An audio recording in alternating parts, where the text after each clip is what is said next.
You like my t-shirt? It's a little ridiculous.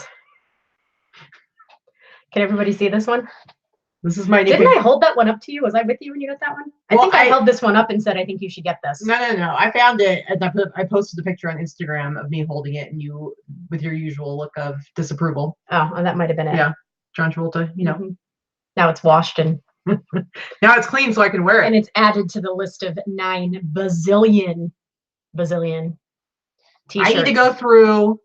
You got to weed some shit out. What's it called? Marie Kondo or whatever the heck the name is. You've got to figure out go in and figure out which ones no longer spark joy in my heart.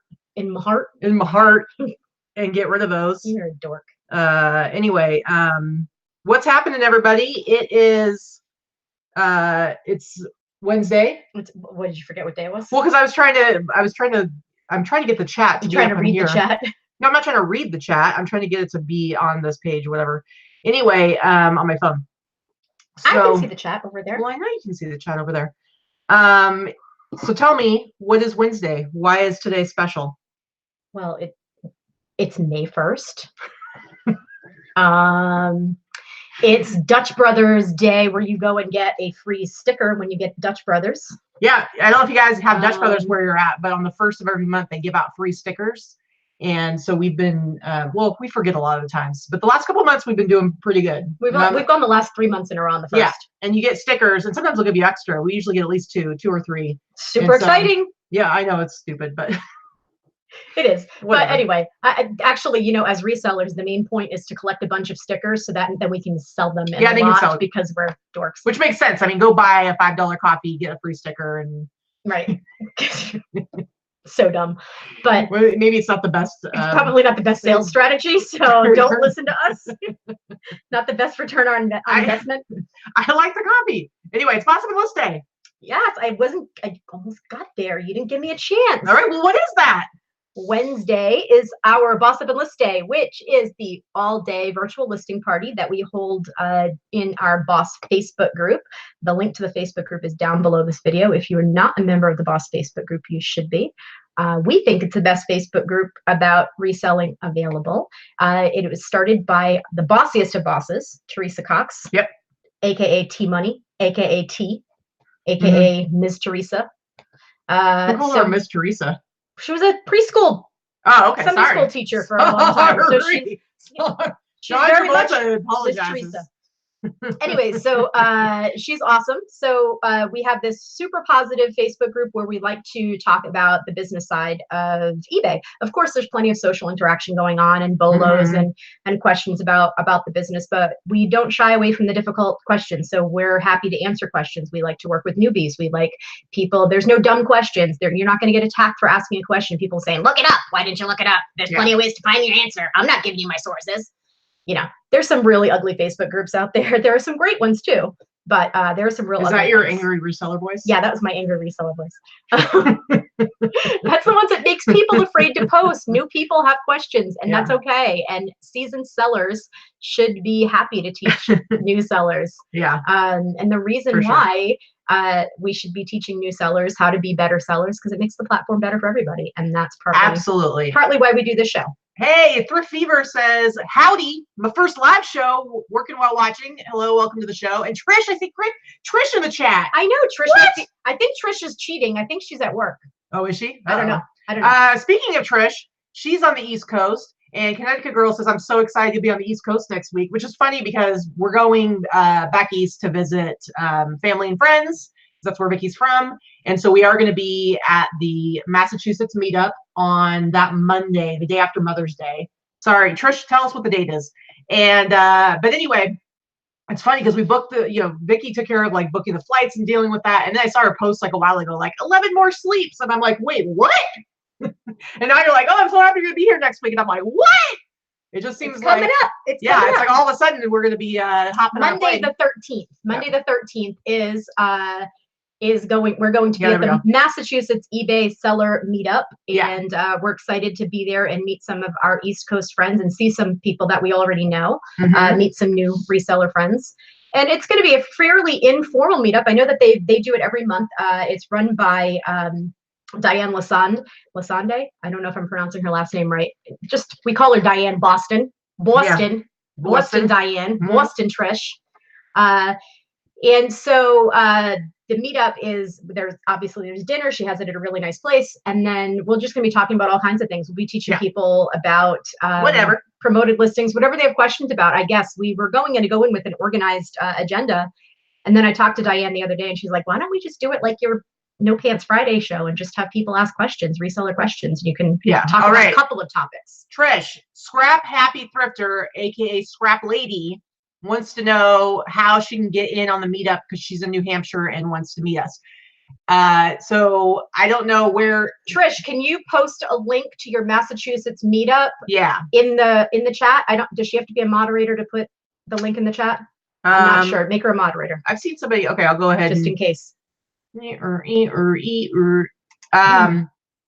Trish, if you could go ahead and post a link to that, and that way it'll be easier for people to find the group and be able to sign up for it. Dupage Piquer. Greg wants to know how the meetup went, and I'm assuming he's talking about the one that we had last night. Yeah, our meetup. We do our monthly meetup, so we ran into a little bit of a snag. So this is the second month in a row. We've been doing our meetups the last several months at the Nevada Blind Center, which is a fantastic organization. We've talked about them several times. And they've been very gracious in allowing us to have a space in their lovely facility for free. You know, it's difficult to find meeting spaces for free on a scheduled evening anywhere, but especially in Las Vegas. Yes, libraries and places like that are generally free, but the meeting spaces book up so quickly when you're in a heavily populated area. I think if I look at any local libraries to pick a day, I think I can pick like Wednesdays at 2 or something like that. So evening spaces are very difficult to come by, and we don't charge for our meetup. And not that there's anything wrong with people that do, but we prefer not to. So I can't afford $100 a month to rent a space for 2 hours, you know? Yeah. There's the Facebook group, guys. Trish put it up. Yeah, that's just the meetup group, just specifically Massachusetts for online sellers. Specifically for the meetup there. And you're not going to get spammed with a bunch of stuff. That's a meetup specific group. So unfortunately, the last 2 months, very much at the last minute, they've canceled and they haven't had the space available for us. So last night they canceled 4 hours before the meetup. Last month they canceled 2 days before. So when you're getting a free venue, and I mean, and somebody has to like stay after their normally scheduled hours, I mean, it's probably going to end up not being so reliable, unfortunately. Yeah. So I'll find a place to do it. Jameson's Closet. I'll find a place to do it. I did have a place before. The reason why I don't like to do it at a restaurant is because I think that there's a lot of confusion surrounding when you're trying to order a meal and order drinks, and there's waiters and waitresses. We try to have our meetup very much as a teaching atmosphere. So, and there's nothing wrong with the way that other people do it. That's just the way that we prefer to do ours. And it's very difficult to do that in a restaurant setting. So, you know, it's like I may have to become an elk or something, or emblem star member. Anyway, we'll figure it out. We'll find somewhere else. If nothing else, we've now had the meetup a couple of times at our house. Last night we had it at our house. You know, can I just join the Illuminati or something? Sure. You think they'll have like if there's I think I could do that, right? It's pretty easy to join up. We had it at our house. We've had it at our house twice. We've had 15 people twice at the house, and I don't have a problem having it at the house. We have around 50 people in our meetup group as far as on the page. I've had as many as 50 people in my house before, so they will get a little cramped. It would be cramped, but no, 50 people never come because a lot of those people are people that are out of state that just want to be on our meetup page, that in case they come through town, they want to be able to come, you know, stuff like that. So we've consistently should have 15 to 20 people. I'd like to grow it to as many as 25 or so. And that we still could fairly comfortably do in our house. We may continue to do it that way, but I also think there might be people that have never been before that would be hesitant to go to someone's home for a meetup. Yeah. So, you know, we're a little bit weird. Yeah, we'll figure it out. You know, so unfortunately, we need a little bit more consistency. I can't have people cancel 2 hours before. You know, last night we had 2 people that were here that came from California that booked a hotel specifically near the meetup venue. From Utah, I'm sorry. That booked a hotel specifically near the meetup venue because they don't like to drive at night. And, you know, then we had to arrange for them to get a ride to our home last night because I felt bad. Yeah. She sells resale, first time alive as well, while at my 10 to 6. Naughty. You're naughty. Yeah, there's a couple. I saw somebody else in their cubicle watching too. Yeah. Callie's World. Oh, hi. Hi, Callie. Hi, Callie.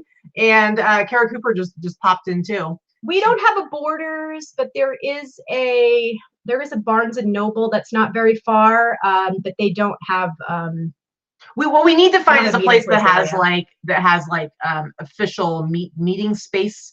Yeah, I'm pretty sure. I gotta look at a couple places, but I think the Corner Bakery Cafe has one that's specific, and there's one of those that has recently popped up in our area. So I'll take a look. The other thing about the the place that we were meeting, it was fairly central for almost everybody except us here. Yeah. So it was a half an hour drive for us, but a lot of the other members it was closer for. So we'll figure out what we do. But we have about 15 people, and we've had ours for about 6 months now. And like I said, so we consistently have about 15 people. And it's the last Tuesday of every month. If you come from out of state, you're more than welcome to attend. I just tell people if we're happen to have it at our house, I'm not posting my address in the group, but I'm happy to post it, send you a message and give it to you. Yeah, for sure. Oh, Callie. Callie says that she didn't forget about her cookies. She's got to take her mom to the store. There goes Spur Fever. Topic hasn't changed to tacos yet. Give it time. It's okay because Connecticut Girl is already giving us a segue. Yesterday, she went and tried a new taco place, and apparently their menu had 20 different kinds of tacos. 20 different tacos? What? I'd have to try every single one. I would be in heaven. I am back on the diet train. You can eat the taco innards? Yes, I can. You just gotta like take the shell and like fling it somewhere and then eat the inside. You gotta get it. Don't tell them not to give it to you. Like get it and then fling it. Just so I can have that satisfaction of flinging. Pretty much. Since I can't eat it. Yeah, and then like yell really loud. No! No! No! What do you think?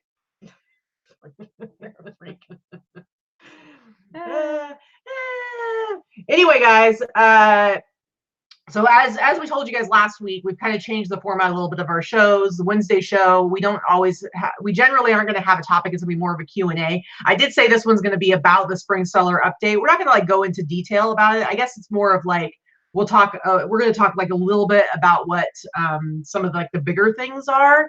But for the most part, it's overwhelmingly positive, I think.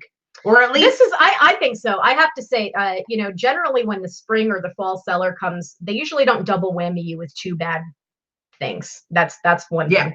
eBay has kind of learned from their mistakes. It used to be every time there was an update years ago, they used to do one a year. It wasn't always two, but every one they did was always bam, bam, bam, anti-seller. And there was a period of time there that it was brutal.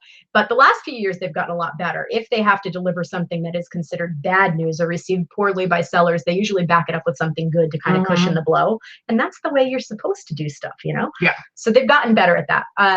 This particular seller update, I really don't see anything bad. There's one thing that we've continued to talk about. So let's just get it out of the way right off the top.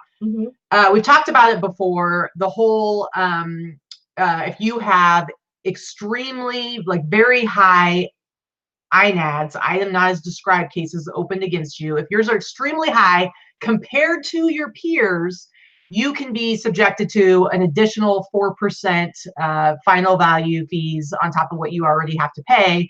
And in this update, they're actually increasing that from 4% to 5%. Now, like we've said before, I actually completely agree with the sentiment behind this, that there absolutely needs to be some sort of accountability for sellers who are sending stuff out that's not as described. And I'm telling you, it happens to me, I would say way more than it should. Out of every, I'd say 10 things I order, I would bet like 3 of them at least are not in as good of condition as they seem to be when you order them. It happens a lot. Right. Sometimes it's real bad. I think there's a lot of inconsistency when it comes to sellers on eBay and the quality of the stuff that they're sending out. And it's a problem because it's going to drive buyers away. When you order stuff from like Amazon, I feel like a lot of people tend to order things from Amazon because they know it's more reliable. It's pretty much what you order is what you get. But you're also ordering 99.9% of the time you're ordering new items from Amazon. And I get that. So I get that. But the only time you ever have a problem with Amazon is if something arrives broken, or it doesn't, due to damage in delivery, or if it doesn't come on time. Yeah. For me, that's the only thing I have. Sometimes you get something and then they delay the shipment for whatever reason because basically it's probably lost at the warehouse. Right. And then it takes you like a few days to get another one sent out. But it does happen a lot, and that's a problem. And it's something that eBay needs to figure out how to combat it and how to deal with sellers who are not doing their job when it comes to describing what it is that they're selling. And so I do believe that what they're doing, they should be doing that. The only problem I have with it, and I've said this before, is that there is the issue of false INADs. Now they are dealing with that by saying comparing you to your peers, and so the idea is that everybody's going to get false INADs.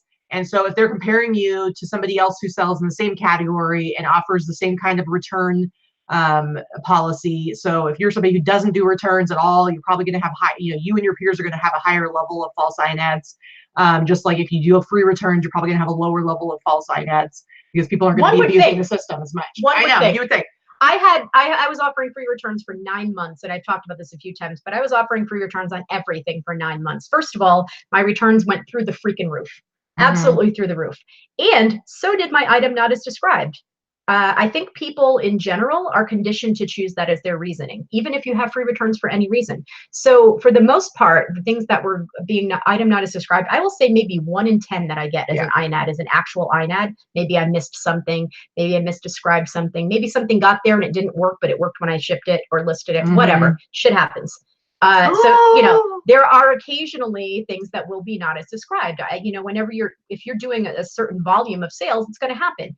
But they should be few and far between, which is why you're allowed a percentage. It's not like your percentage is 0, like you're never allowed to have something not as described. But I will say that, now my returns are in a normal range because I have, buyer paid returns unless it's not as described. Yeah. Now I still have 2 or 3 returns a week at my volume, which is not a big deal. I would say 50% of the people choose not as described so that they can get free return shipping. The other 50% are honest and say it doesn't fit. They change their mind. They don't like it, what have you, and they'll pay the return shipping. Now, because my returns are the percentage is still fairly small and my volume is still okay, I usually just ignore the INADs and I take it back. I give them the refund, whatever. You suckered me out of that $5 return shipping, whatever. Could I call and dispute it? Sure. Do I want to sit on the phone, even though concierge is fast? Do I want to sit on the phone and waste time out of my day to do that? No. So I don't. Now, that being said, that means I have false INADs. So I have a percentage. It's not high. It's actually lower than my peers in some categories, most categories, but it's not higher than my peers. So I'm not in danger of getting that additional penalty. No. But I understand where people are. One heck of a thrifter busted a $2 super chat. She says, "You will never be alone, listening and watching. Thank you so much for showing your support." By the way, if you are not following her on Instagram, I like following her. She finds like and by the way, she posted something last night, and I read your comment. It wasn't her listing, but it was about a bunch of vintage band tees that someone sold for like 600 and change. And she was like, "This makes me wish I sold on eBay." Do you not sell on eBay? I was like, no. Are you not a seller? Are you just somebody that likes to watch reselling? Because I think that's hysterical. Well, maybe just not on eBay. Or maybe there's a lot of people that don't sell on eBay. Other venues. But anyway, real quick, back to the whole INAD thing. My only issue is that if you are going to have an actual penalty that is actual cash money, now that it's a 5% fee based on excessively high INADs, I just think that there should be a clear path to contesting false ones. Even though I don't think it's going to be a problem because they do compare you to your peers, it does make it there's a feeling of unfairness around the whole process when it's so ambiguous and there's no way to combat it. But just so you guys know, so nobody's freaking out, I'm going to share my screen really quick and just show you guys how you can go look. While you're doing that, I'm going to address random person, aka Angie, who's trying to hide behind random person. She says, "You two are pale for living in Vegas." Okay, so first of all, it's actually only been about a week or two that so rude. It has been nice enough to actually go out in the sun and lay in the sun and what have you. As you can see, I'm a very red-based person to begin with. Yeah. I'm very pale now. I will be tan by the end of the summer, but it's just actually starting to be warm enough to actually maybe go out and lay out in the sun a little bit here and there. But first things first, I have to get my burn base because I have ridiculous. 2 degrees of tan. I have Casper and lobster. There's very little in between. Yeah, see, one heck of a thrifter sells locally and on Poshmark, afraid of eBay. Let me tell you, you shouldn't be afraid of eBay. And because of the type of stuff that you sell, all the streetwear stuff, I'm telling you, eBay is your biggest, widest audience that you could possibly have for selling that stuff. And also I would say Etsy for vintage. Vintage streetwear does very well on Etsy.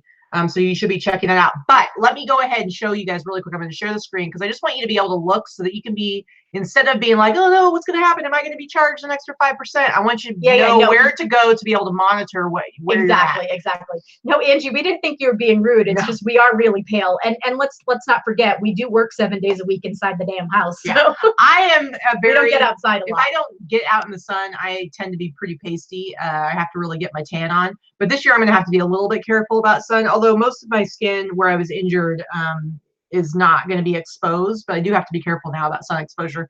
Okay, so when you are in your seller hub, if you go to the performance tab, it's actually right down at the very bottom. It says service metrics. And so this is where you can see your item not as described numbers. And so for mine, the majority, pretty much almost everything I sell falls under clothing, shoes, and accessories. And so if you look at this, you can see that out of 1,166 transactions, in fact, I think mine's looking for over an entire year. I think mine does too. Yeah, so 1,166 transactions. I've had 4 items not as described. I would say probably 2 of those are legit. I know, like this says 2 of them arrived damaged. I remember at least one where it was like there was something that I didn't catch. I always disclose if there's like holes or stains, but sometimes I'm just going fast and I may not see it in the particular light that I'm in, and then they see it. And so that's totally fair. How something is not working or defective when it's an item of clothing, I couldn't tell you. And as far as not authentic, I don't even remember what that was either. But my point is, as you can see, I have 4 out of 1,166 transactions. I'm at 0.34%, and that's clothing. And the average for my peers is actually closer to 1%. So I would have to have a ton more INADs to get into this high range. And I believe you have to be in the very high range before you're going to start getting charged that extra amount. So just go ahead and look, and you can actually change to other categories. Now, I barely have anything in these other categories. Let's see what I have in sports. And yeah, so this one, you can change to different categories. This one I have 1 out of 213. So I'm a little bit higher than that just because I have way less that I've sold. So one item not as described made a big difference. Wrong item, I don't even know what that is. Again, I would guess at least half of mine are false INADs. My average is 0.21, but I'm still in this yellow range, not even close to being very high, which would be probably where I need to be to start getting charged that extra amount. So I'm telling you guys, in order to actually be getting charged an extra 5%, you would have to have a ton of INADs. And I would guess that if you're getting that many INADs, it's probably because you're doing something wrong and you need to be better at paying attention to that. So yeah. So Lisa, do you still get hit with the penalty when, say, a buyer just paid for your item, request a refund right away before you ship it off because they changed their mind? No, not at all. There's no penalty for that. There's no penalty if a buyer changed their mind in general.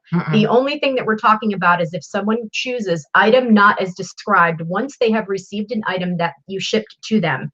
If they choose that as their reason for return, item not as described, that is the only thing that is being recorded as a defect, if you will. Or a ding, or whatever you want to call it. Yeah. So they're recording those percentages. Now, like Katie just said, they're recording it against your peers. There is a little bit of leeway. There's some give and take there. But yeah, you the reality is that you want to get rid of these shitty sellers. We want to get rid of these shitty sellers. It makes it bad for all of us. So as buyers and sellers, try doing this. If you're curious, do a post, like let's say whatever social media platform you're most active on. But I'd say Facebook, because that tends to be not so many of reseller people, but more of like your friends and family that don't have anything to do with selling. Do a post and take a poll and ask people who buys things on eBay. And if they don't, ask them why, because I'm going to tell you, you're probably going to hear a lot of people say they've gotten burned before, they've had bad experiences, and it made them not want to sell it or not want to purchase anything on eBay before. You'll be really surprised. Jameson's Closet, as far as how they determine peers, I don't think it's just the category. I think it has to do with what kind of return policy you have, things like that. So there's other factors that come into it that contribute to it, but I'm not entirely sure. It also probably has to do with, like, I only sell men's clothing, whereas somebody else, maybe they sell mostly kids or mostly women's, and all those things are going to have an effect on like return rates and stuff like that. Somebody had a question, Jen, trying to make out what's going on t-shirt wise. It is a face-off thing. That's why I think it's funny, because it says John Travolta, but obviously it's Nicolas Cage. but they were in the movie Face Off together. So it's just silly. I just think it's silly. So it made me laugh and I had to get it because it was my size. So. Yeah, I think Carrie Berry's mom says, I think the hobby seller will be hurt. I sell 10 pieces of clothing and get one false INET. I'm at 10%. I get that. I don't think necessarily, because I think that there is protections in place. So there are protections in place. Let me be grammatically correct. There are protections in place to look at something like that. Yeah. So if you were to look at my account, which Katie didn't show mine, she showed hers, but I have one of my categories is like children's. And I think it shows I don't sell anything in children's, and it shows item not as described is at 50% because one thing out of 2 that I've shipped in a year, somebody said was an INAD. I couldn't even tell you what it is. I don't even remember what it was because I sell very little in children. Oh, yeah. I do remember what it was. It was a Hannah Anderson dress that I sold that was new without tags. And the lady said it was pilly and horrible and I don't even know, so that she could get free return shipping on it. And then I sold it next week to someone else new without tags who freaking loved it. So yeah. Anyway, so it was in children. So it shows 50% in that category. So I think that, it's not like you're going to get penalized in every category. First of all, I think that you would get the penalty in the category that you are high in. So Liz says, I believe you have to have 10 before it takes effect. I mean, I would bet that they probably have something where they're not going to base it all. If your numbers are so low that a single INAD is going to push you over percentage wise, I'm guessing they probably have something in place to deal with that. And like Liz is saying, she thinks that you have to have 10 before it takes effect. So, I would assume that there's something with that. If it ever does become an issue, like I said, just go look at make sure you pay attention to your metrics, like, once a month, once a week, whatever. Make sure you're going and you're looking at that so that you have a handle on it. And while there isn't like a clear pathway to deal with false INADs, I do know that sometimes people are able to call and get them removed.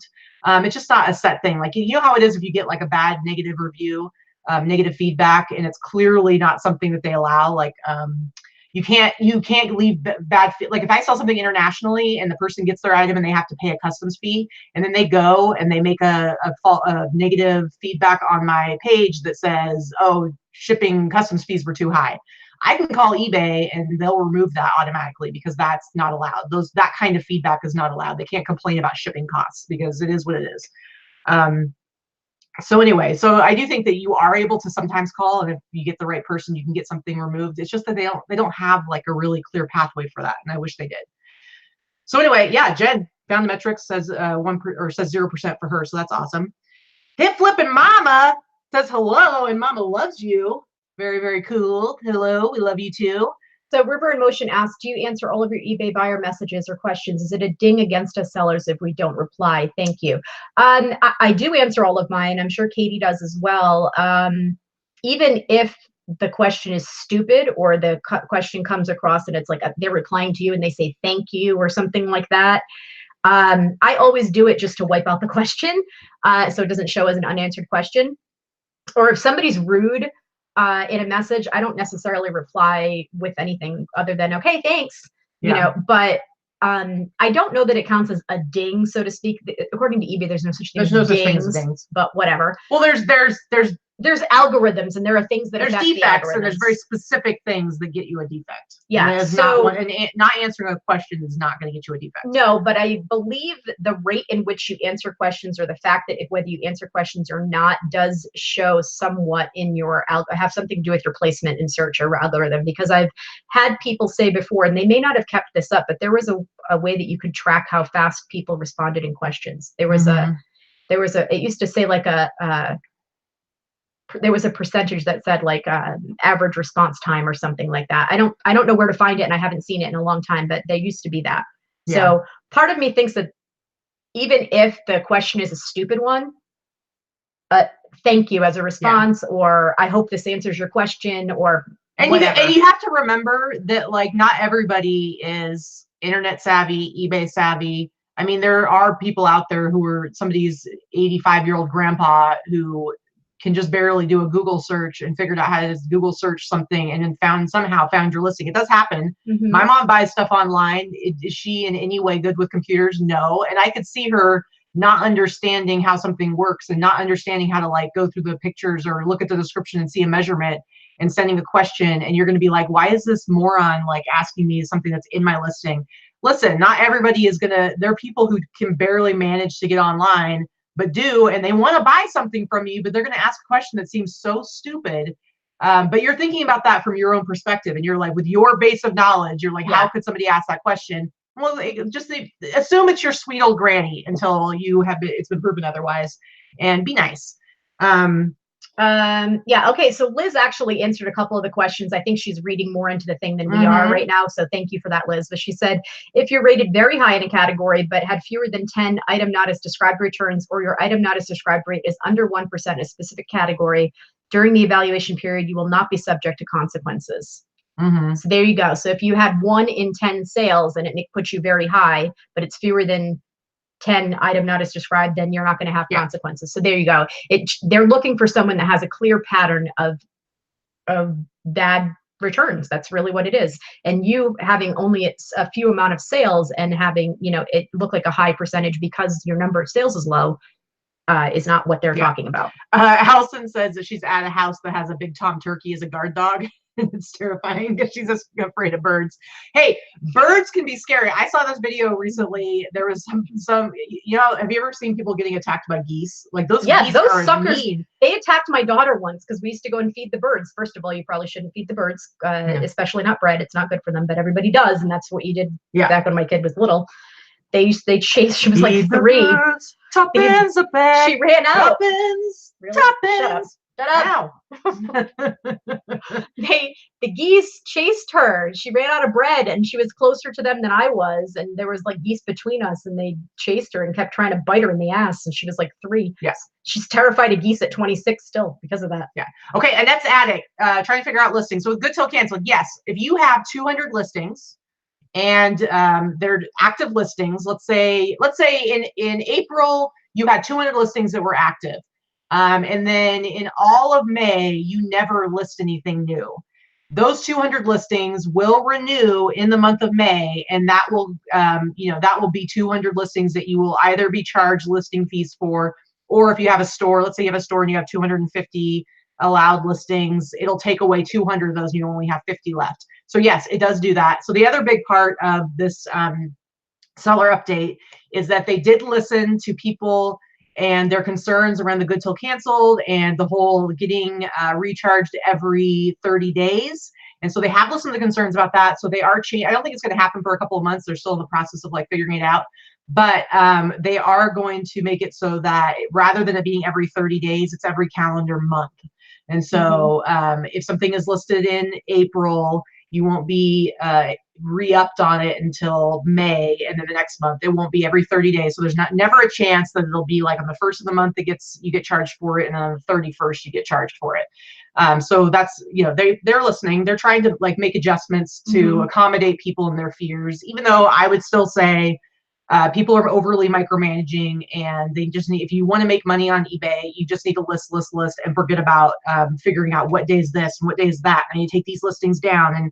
And if it really is a big concern of yours, every single day you can look on your main page of your seller hub, and it will tell you how many listings are ending that day. You click on it and you can end every single one of those. It takes you like 2 seconds. So if it's really that big of a concern of yours, you can do that. To me, it's no, and people are like, well, that's extra steps. It's like, well, it was extra steps when you were having to relist manually every single time something ended. So either way, it's the same amount of steps. So you can still do that. It shows you. You can still manually, change. It shows you all control your listings. So Jen Lee said, yesterday I put in an offer, seller counted. I had the offer up on my laptop, walked away for long enough for the computer to sleep, clicked a key to turn it on, accepted the offer. Don't want to contact the seller and use the old excuse. Sorry, I didn't mean to buy this. Truly didn't mean to, but I don't want to be that buyer. You know what? Be that buyer. Be that buyer. There's always going to be sellers who are weird about stuff, just like there's going to be buyers who are weird about stuff. Just like we're not. I don't care. When someone sells some, how many people do you have that don't pay when they, everybody has people that don't pay. It's worse for you to be the person that doesn't pay. I would contact the buyer and the seller and just say, I am really sorry. I did not mean to purchase this. It's not what I thought it was, or I no longer have a use for it, whatever. And sometimes the seller's going to be weird about it. If you say if it were me and you said it nicely, I'm so sorry, I didn't mean to purchase this. Could I please cancel the sale? Yeah. Of course. Misty Hip to Flip says that all of her tattoos are birds. So it sounds like if her and Allison were ever to run into each other, Allison would be terrified. I know. Allison, are you going to let me hug you? Because I have a bird.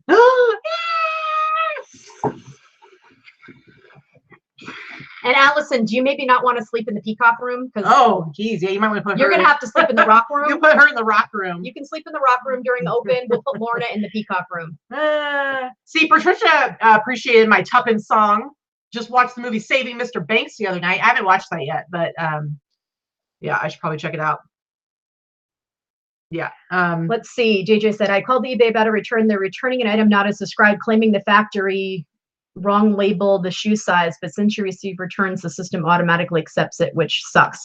That's true. But what you can do is you can't call eBay until you actually get the item back, and then you can call them and say, okay, this is clearly labeled. Picture says it's this size. You can report it. Item says it's this size, what have you, and then you can report it. And sometimes they give you the return shipping feedback. Sometimes they don't. It's not a perfect system. It's really not. They are listening to feedback on it. So as long as you're giving feedback without being one of those jerks that like obsessively goes to every single post on eBay for Business and goes to every single live video and like spams them with a bunch of angry messages, like go and give your actual concerns, report stuff. You know, they do listen. And they do try, I mean, clearly they do with this change they're doing with the good till cancel. They never thought this was going to be a big deal. And honestly, neither did we. And frankly, the flip out across America over 30 days good till canceled instead of it being every 30 days instead of it being on the 1st or on the 5th or whatever they just changed it to me, I was like, what the hell are you people all freaking out about? But whatever, I understand everybody runs their business differently. But they changed. They backed off on that one. So, hey. Deb Smith butt purchased a dress. Yeah, it's like pocket dialing, pocket purchasing. Because she was looking at comps and then accidentally purchased it. Gretchen asked you, she asked this earlier too. I'm sorry we didn't get to it. Vicky, do you source weekly to replace solds and or grow at a certain rate, or do you just buy everything you like that you see? Or do you only source what you can list within that week? Well, I pretty much will buy, I source once to twice a week, generally one big sourcing day. Usually if I don't go with Katie on a Thursday, then I will go, like I think I'm going to go by myself today and hit 1 or 2 stores, and then I'll do my garage sales on Friday so that I can get enough stuff. Last week, I actually didn't buy very much in quantity at all. I think I only bought like 20, 25 things, which is not enough to last me for a week. That's the one drawback of not having death piles is that if you have like not a great week of sourcing, then you're like, you're kind of scrambling to try to get enough stuff to list. So I will buy as much as I find within those sourcing trips. Let's put it that way. I don't go out and source every single day, but I will buy as much as I can find during those sourcing trips. I won't buy junk just for the hell of it, just to have a certain number. So just to match number for number, no. And I don't buy certain things. So I'm not looking to replace something that's already sold. Like I sold a jacket, let me source another jacket. I don't do it that way. I don't know. I'll buy whatever I find interesting that I think is going to be within my ROI, the number that I want it to be. I think we generally source and list at a little bit of a higher rate than we sell. Because personally, I like to, I mean, I am definitely putting a lot more effort into quality. Like I've been being a lot more picky and wanting only stuff that's of a certain value.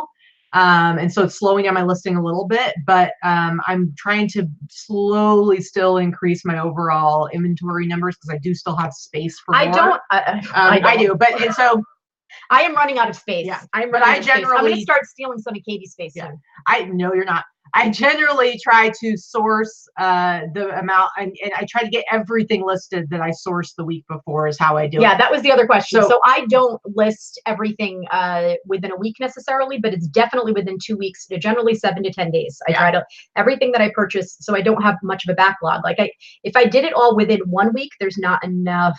That means I don't have enough. Like today, I will probably finish everything that I purchased last Friday. So for me, that means I didn't get enough this week because it's only Wednesday. Right. So I don't really have death piles. There's nothing wrong with having them if you're consistent, but I don't like having no inventory. So it's a balance. It's a fine balance. You have to get, and you know, I just recently, my East Coast guy who I've been getting bundles from every week. The way it's been is that he'll post bundles on his Instagram and in this one Facebook group that I'm in. And it's like, you know, kind of first come, first serve. And I'll like the majority of something that's in a bundle and then there's some filler in there. But I recently contacted him and I'm like, hey, I've been getting bundles from you every week. What do you think about setting up where I just have a standing order every week? I actually, you know, I'm paying more than I was for his random bundles I was getting, because I wanted to pay up for kind of a set number of like 20, 25 pieces every week, but I don't want any filler. I don't want any kids, no shoes, no hats, just t-shirts, sweatshirts, all vintage, and jackets only if they're in perfect condition. And so we're going to try that out. And so I just paid him for the first one this week. And every week he's going to send me a box of stuff that's all the good stuff, no filler. And we're going to see how it goes. And so that's going to be like a little addition to that. But Angie, random person, is asking about The Dirt. Have you finally watched it? I did watch The Dirt. I watched it last week. I actually had said that to Sandra Ruffing. I'd said, I really, really liked The Dirt. I thought Machine Gun Kelly was fantastic as Tommy. I thought every other actor in it was fucking shit. Every actor in it was just awful. It was awful acting. It was not very well executed, but I loved it because I loved the content. I loved the book. I loved that time, and I loved the music.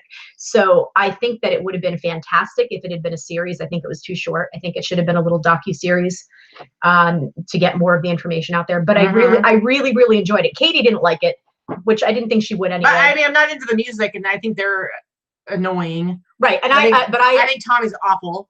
But I did really, really like it. I wish it had been longer, and I think that they probably could have found better actors, but it was obviously very inexpensively produced. So, yeah, that's my opinion on it. That's my review. I thought Machine Gun Kelly was fantastic. Everybody else was terrible. Oh, and the little girl that played Vince Neil's daughter was a very good actress. So Candace Pitt wants to know if I got the other package yesterday. You know what's funny is I did get something in the mail. I think it came from Amazon. And I was like, I don't know who this is from. And I had already forgotten, like it already like slipped my head that you said there was something else coming for me. So I'm assuming that this is from you. But this came in the mail yesterday, and it's pretty awesome. After this, we are getting tacos. So oh my God. I'm assuming, Candace, tell me, is this from you? Because it came in the mail, but there wasn't any like note or slip inside of it. So I wasn't entirely sure. That is awesome. But I love it. She didn't even show that to me yesterday. That's awesome. No, because we got like a bunch of mail. And so this is just one of the things that came in. But I love it because guess what? Says, yep, I love tacos. Woo, woo, woo, woo. That's a good shirt. Yeah, I need to wash it because it has that. And has that new shirt, funky, weird. That new weird. It's like kind of chemically and it needs to be washed. Yeah, but it is pretty awesome. So wash it. That's awesome. Thank you. But yes, thank you. That was awesome. Jen Lee says she wishes she lived closer to us. Katie could come over and yell at me in person when I'm slacking, and then stop me when I'm trying to leave for the thrift store and interrogate me about what haven't I gotten done for the day. I'll do it. I'll do it. Laura Franzica in the house, by the way. She said she had to take a walk with Trixie the puppy, and then they both needed a bath, which I think is hysterical. But it is Laura's birthday today, so happy birthday! Happy birthday, Laura! Last day in her 30s. Last day? No, this is her last year in her 30s, not last day. Sorry. Yeah, she's got a whole year before she gets old like me. Yeah. So. And you've got a while to catch up. Happy birthday! Happy birthday! Happy birthday! Happy birthday! Happy birthday! Happy birthday! Happy birthday! I think. Happy birthday! Can you tell that she has 6 shots of espresso in that coffee, or however many it is? It's ridiculous. It's a 911. And I get it half sweet because I don't like how sweet like coffee drinks always are. So it's still sweet, but it's half sweet. And every time I get it, whoever it is that helps me, they are always like, man, you must really like the taste of coffee. And I'm like, yes, I do. Delicious. But seriously, like I need that to make me be all crazy. No. Yeah. But you're crazy anyway. All right, were there a few more questions in there? Do we want to move on to any other part of this is the biggest part that had this was the only negative part, I think, if you can perceive it to be negative. Well, and then we were talking about the good till canceled thing. I mean, for the most part, I think, they're talking about increased protections for sellers and reporting abusive buyers. I don't really feel like they get into detail enough about what that actually means, but it's nice to know that they're thinking about it, I guess. Oh, she sells resale. I had an item not delivered claim that was confirmed as delivered. Buyer says it was stolen. eBay ruled in my favor. Why is that still in my metrics? It'll show, but it doesn't count against you. It will still show as an item. It's showing item not delivered. It doesn't disappear, but I don't think it counts against you in any way. Yeah, they ruled in your favor. Item not as described and item not delivered are 2 different things. So even if you have an item not delivered or showing that there was a case that was there somewhere, it's not counting against you in any way. So don't worry about it. Mm-hmm. Sure. $5 super chat though, and is it Latin Layden Miller $5 super chat as well? That's a double $5 super chat and I'm going to get into it right now and do a little bit of super chat. Super chat. She's super chatting now. What was that? Like a chicken waddle? That was like, what was like that Tom turkey? Do you think that that's going to like make Allison like freak out when she hears like, seriously, too much espresso. Katie doesn't need it, and she's super en fuego today. Oh my goodness. And I'm almost done with it too. Trish said, I was told it will only be taken off if it's going to affect your metrics. If not, it stays there but does not count against you. Yeah, that's accurate. Just don't worry about it. So it shouldn't be a problem. But anyway, so what were some of the other things? I mean, Jackie Brader said, is there a place on Seller Hub that calculates what your average sale is? No, it's not on Seller Hub, but the way that you can take that is you take your number of your gross amount of sales, say it's $5,000, and your number of sales. Yeah. And that's how you average. You just take it. Look at your last 60 days. Look on your app in the screen where it shows you what your last 60 days are. It'll tell you what your gross sales amount is, and it tells you how many items. So you can look at your last 60 days. I will say, if you're in the boss group, you can always contact Teresa. She has a really awesome spreadsheet that she made for us that we use on Sundays to show our weekly sales. But like, she went hog wild on this thing. She did, and she had the blank. She went back through every single show of ours for this year so far, every week, because we've been doing our numbers for all of 2019. And she went and entered my numbers like page by page on the spreadsheet. And then she has a year-to-date page, and it tells me what my average sale price is, my average gross sale price, my average net sale price, and it shows it year-to-date, and it is nuts. And she is willing to share it with people. So if you wanted, it's good for yourself for your own accounting purposes, so you know your own numbers. It's not for actual accounting for using with. It's good for seeing trends for your numbers and your account. Yes. Your accountant, you definitely have far more write-offs than you're going to show on that, and it doesn't account for everything. But you want to use, if you want to use that to see your trends, to see your average sale price, to see your average shipping cost, all that kind of stuff. I think that's pretty cool. Yeah, for sure. Red Neckerson resales. Before you do his super chat, I just want to say, finally, Nathan Red Neckerson Resales is a member of the Boss Facebook group. What? Because I just saw his request, and someone already added him. We've got some super fast admin trigger fingers. It's gonna get crazy up in that Boss group with Red Neckerson Resales. You just busted out $1.77 super chat, and you know what I got to say to that? Yay!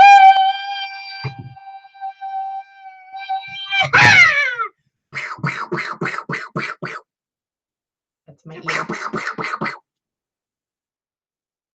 You good? Now she's done. All right. Good to know. It's Grandma Cheap Cheap. Bless her heart. Bless her heart. No, because that's mean. Bless her heart. If anybody's from the South, bless her heart means. No, but isn't Grandma Cheap Cheap? Bless her heart is a nice way of saying. No, Isn't Grandma Cheap Cheap the one who always says bless you to you whenever I'm harassing you? I know, because she's sweet, but you don't want to say bless her heart. Is sorry. Not nice. Okay, my apologies. Grandma Cheap Cheap, $5 super chat for all the info we pass along. Much appreciated. Why don't you give her a super chat song? Super chat. Oh, come on. Come on. But it's for Grandma Cheap Cheap. All right, Grandma Cheap Cheap, thanks for the super chat. Super chat. She's not super chatty. Kelly says, I laugh every time Katie does that. You would think it was getting old, but it doesn't. Oh, no, it's old. Wait a second. Rally Roots in the house. Check it out. I'm wearing my Rally Roots hat. Guys, right here. This is Caught the Live Show. Love the hat, Katie. Thanks for everything you both do. You're both the best. Listen, Ryan and Allie, we love you. They just recently busted out. They just recently made available these shopping bags. I'm a little disappointed. They're super tiny, guys. They're like, could you get it a little bigger? I think I can carry Katie in that. I think they're like double the size of an IKEA bag. They're gigantic. They're already out of stock. They like sold them all out. So we got to figure out a way that we can like, I don't know. Grandma Cheap Cheap. I'm sorry. That just cracked me right up. She says, bless you, Vicky and Katie. Bless your heart. That was funny. Anyway, guys, so I would say go buy one of their bags, ginormous bags from them that you can pretty much keep all of your inventory in. But I guess they're sold out. But I'm hoping, Ryan and Allie, are you guys going to be like reordering like a bunch of those because apparently people love them. I missed it because I didn't see it until this morning, and I want to get one. What's awesome about them though is that I don't know how it is in every other state, but here, like we have 6 different savers in the area, and they stopped providing bags. And so now you can pay like 10 cents if you want like a regular like paper grocery bag, but it's like, what are you going to put in that? So having like those IKEA bags, or now a ginormous Raleigh Roots bag, they're perfect for going out thrifting because you can stuff them full, and it's easier to like carry your stuff in and out of the I like it. car. I take my IKEA bags to Savers. I like them. Yeah. Clark West Trading, Amanda, 498 super chat wants us to give a shout out to the Honey Bunny. He's home and watching today. It would make his day. Honey Bunny, we love you. Here's a special super chat just for you. Come on, Vicky, can't you join in the song for Honey Bunny? No. You're so rude. After everything Amanda's done for us. I know. Do you remember those cookies, those snickerdoodles that she sent you? Fantastic snickerdoodles. Oh, those were good snickerdoodles. So anyway, guys, thank you so much. I don't know. That was my song, I guess. I hope Honey Bunny appreciated that. And I'm just going to keep calling him Honey Bunny. But yeah, she sells, resale says, can I use one of the Raleigh Roots bags as my carry-on? I don't think it will fit the measurements. It depends on what you put in that sucker. Because I'm pretty sure you can put a couple of people in there as your carry-on. It is crazy. Have you seen the things on Instagram about you can't take a dog that you can't put in a bag or a carrier on the subway in New York now? So people were turning IKEA bags and carrying like Great Danes and shit in the IKEA bags. That is how big the Raleigh Roots bag is. So it's huge. You could cut 2 holes in the front and let your Great Dane's legs go through and put it on as a backpack and carry that sucker on the subway with your Great Dane in it. Generally, I'm using my Roots bag for thrifting and rummages. Yeah, and it's also probably perfect for the bins too, because you they don't provide bags and stuff like that. And half the time you can't get a cart, depending on where you go. Yep, pretty much. Oh, let's get back to talking about tacos. River in Motion, best taco truck in the world, is in our area. Where are you? I need to know. Where are you? You say you have the best taco truck. I want to come get some tacos. Tacos? The picture, yes, tacos. A picture of a horse on the truck. Don't ask me why. Ryan could totally carry Allie in it. Oh yeah, I think Ryan could carry Allie and Callie in it. Yeah. But apparently, if I had a taco truck, there would be a picture of a cat on it instead of a taco. I'd be a little suspicious of a horse on the taco truck. What's in that? Horse on the taco truck? What's in that? What's in the taco meat? I'm just saying. It's a little sketch. It's all a little sketchy. Anyway, all right. Does anybody have any other questions? I know we didn't really go in depth into the seller update, but really, guys, you need to, as resellers, if you do sell on eBay, you need to be paying attention to this stuff. I put the link to the update down below. You should be going in and seeing how these different changes are going to affect you. For the most part, it's all it's pretty easy stuff.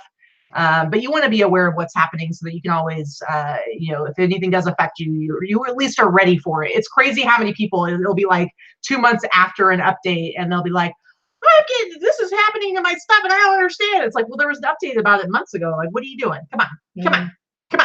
Yeah, Nathan says you will never come to Vegas without rolling luggage. No, the airport's huge. I don't know how people carried luggage. They just packed very, very lightly before it had wheels on it. Can you imagine in the 70s when people carried their bags everywhere, when they used to really dress up to travel and go on planes and things like that? Those bags are freaking heavy. Yeah, for sure. Man. Yeah, pretty much. Grandma Cheap says, I have to start this video from the beginning. I was listing. I don't know how you could possibly list with Katie's big mouth and concentrate, because this is why I don't watch a lot of YouTube videos. And not everybody, actually nobody is as loud and obnoxious as she is on YouTube. Love you, honey. I love you, honey. Well, bless your heart.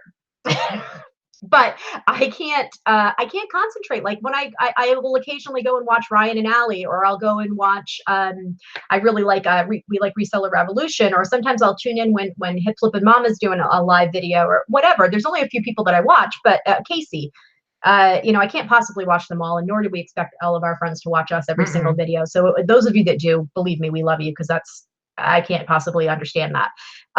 But I can't concentrate. I can't do it like play YouTube while I'm listing, because I want to watch. I want to watch it and interact it's too distracting for me. So I want to watch and interact and see what people are talking about and see the facial expressions. I can't just have it playing in the background. Yeah. So Laura says, customer hasn't shipped a return. If I call and have eBay close it, can the customer reopen? No. They have a set amount. Once somebody opens a return, they have a set number of days, and it'll say it when you go look at the returns page. It'll say like it needs to be returned by such and such date. If you call eBay like the day after that and they still have not shipped it to you, you can have eBay close it. The customer cannot reopen it. So no, they can't, at least not on eBay. Mo says, I'm trying to list. A little quiet, please. Yeah. So let's see what, there was a different question. Oh, Jamie, I've been meaning to ask, would the ring light work good for smaller items? Like I take pictures of my items laying on a table from directly above to get a close up. Yes. So you, that's how I do it for my hard goods. Okay. So it actually works really well for those items because all you're going to do is it has an adjustable arm on it. So I flip the arm down so that it is over the item. And yes, it works really well for those smaller items. I will say the only items that I have a little bit of a shadow on are items that I'm trying to photograph dead on that have that are pulled away from the wall or anything like that, or the mannequins that are pulled away from the wall. If you have flat mannequins or you're doing a flat lay or anything like that, you're perfectly fine. If you have something that is like 3-dimensional and you're taking a picture like this and the light is right here, you're going to get a shadow behind it. So we have another little bulb light. It's just on a little tripod, a little daylight bulb bare light that I will focus behind the item. So that takes a little bit of the shadow out of it. It's not 100%. Nothing is, you know, like I said before, some people are very focused on their items looking like they came out of a catalog, and there's nothing wrong with that necessarily, but be conscious of your time. Not everything needs to look like it comes out of a catalog. Yeah, so, for sure. Maui Delights just busted a $5 super chat. Love that's your videos our Vegas local and info you share. Maui Delights, when are you going to come to a meetup? When are you going to come hang out with us? Come on. Come on. I know. Come on. Anyway, $5 super chat. Thank you. Super chat. Super chat. Shit, super chat. Yow. I need to develop some more super chat songs. There were a couple of questions. Let's see. BB's deals. Have you ever had a package returned wrong address? Contact the buyer to let them know and they never replied. You try to call them. Okay, so this happens sometimes.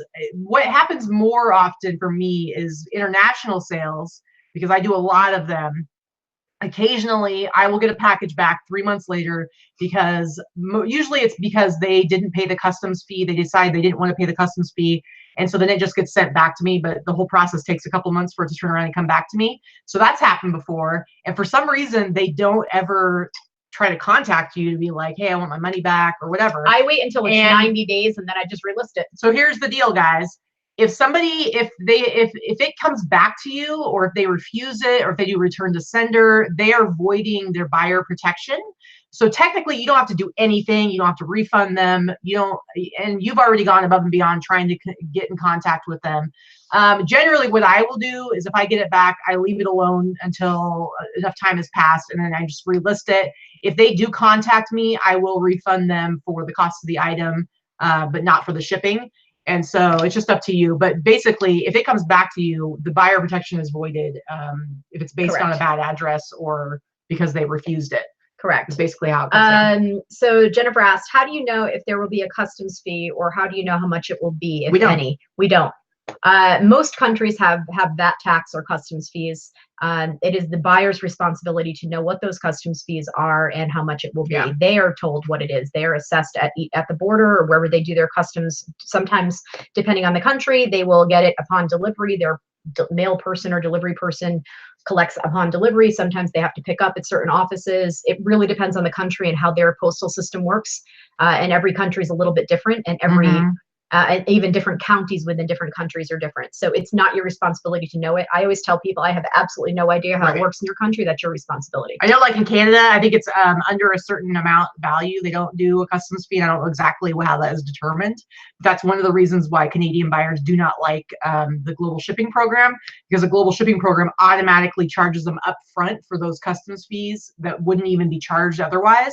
And so they're like unnecessarily paying more money, which basically I guess eBay just ends up keeping. The GSP program just keeps, so it costs too much. But anyway, JRKR 1964 says there's 4 community sales this weekend. always a dilemma which one to go to.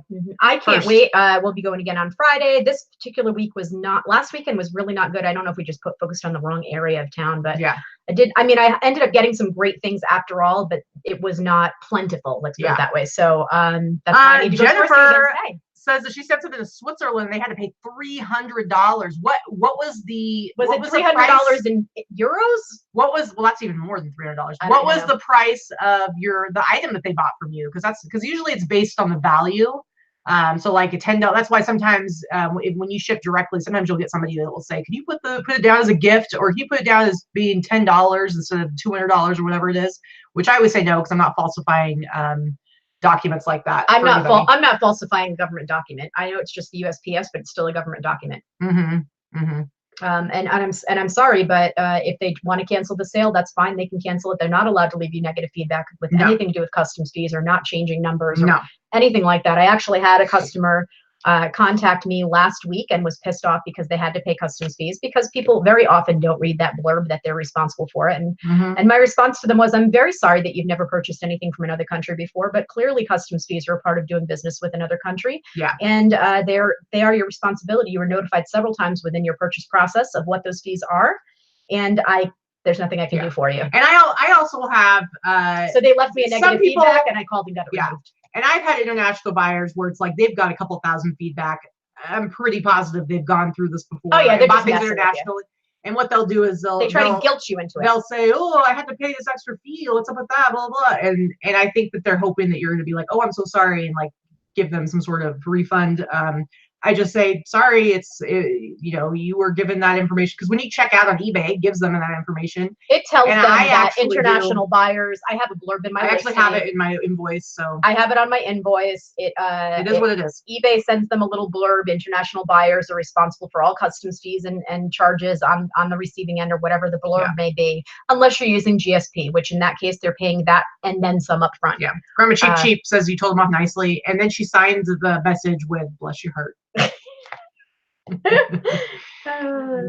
Pretty much. All right, guys, it's already after 12. We've got a bunch of work that we need to be doing here. It's Wednesday, which means it's Boss Up and List Day, which means you probably need to get off the dang YouTubeables and get some work done. Okay. If you're in the Boss Facebook group, make sure that you go and weigh in. Put in your goal for the day in the Boss Up and List thread that's up, that I put up earlier today. So you can have some accountability, and check in with your coworkers. And Jen, I'm going to come to your house and I'm going to be like, "Why haven't you finished these listings yet?" I'm very disappointed in you right now, because that's how I support people and encourage them, is I just say to them, I'm not mad. I'm just disappointed. Oh my God. Read Angie's post. By the way, Miss Katie, your super chat sound effect shooting sound is made multiple times a day, at least 30 times a day, by my African gray parrot. Thanks a lot. So basically I'm getting shot at all day. So apparently that's awesome. Your parrot likes Katie. That's awesome. Oh my goodness. Anyway, guys, Lorna asked, when are you guys going to cover promotions, as in like promoted listings? We can do a show on promoted listings for sure. Yeah. All right, guys, thank you so much for watching. We appreciate you. We think you're awesome. Thanks for all the support and the love and everything that goes along with that. And I guess we will see you on Sunday's show. We will see you on Sunday. We'll see you around the social medias. Follow us on Instagram, and then come hang out with us in the Boss group. And we'll see you around. All right. Thank you. Bye.